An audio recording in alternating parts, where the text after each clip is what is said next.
Dan oke, jumpa lagi dengan saya. Kali ini saya akan sharing lagi, yaitu tentang cara mengecek spesifikasi laptop atau komputer Windows 11.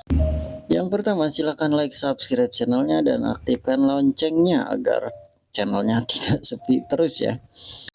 Dan langsung saja ke caranya. Yang pertama, teman-teman silahkan klik start menu. Start menu mana? Di sini start menu ya. Lalu buka setting.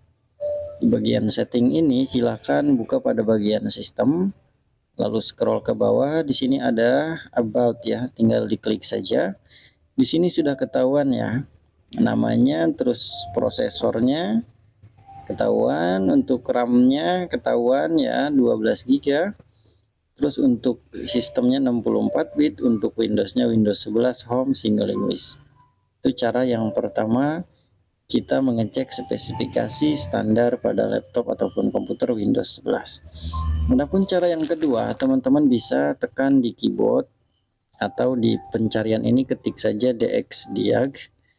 Ketika ketemu tinggal buka DXDiag-nya, lalu klik yes. Di sini tampilannya kurang lebih sama seperti cara yang pertama ya, yaitu menampilkan kapan kita mengeceknya, untuk namanya, dan ini ada keterangan Windows 11, mereknya dan tipenya. Ini agak lebih lengkap ya, prosesor terus RAM-nya ini agak lebih lengkap. Dan di sini kita bisa ngecek display ataupun VGA, bisa mengecek VGA tambahannya juga pada bagian boot pada render yang ini ya. Di sini VGA-nya itu menggunakan VGA GeForce 930MX Nvidia. Kayak gitu. Itu cara yang kedua, cara mengecek spek laptop Windows 11.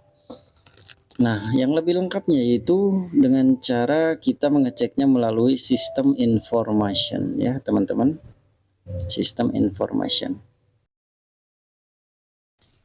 Silahkan buka sistem information. Di sini akan ketahuan ya, OS-nya itu Windows 11 untuk nama, terus di sini ada keterangan prosesor, untuk tahun pembuatannya juga udah ada di sini ya, tahun 2016.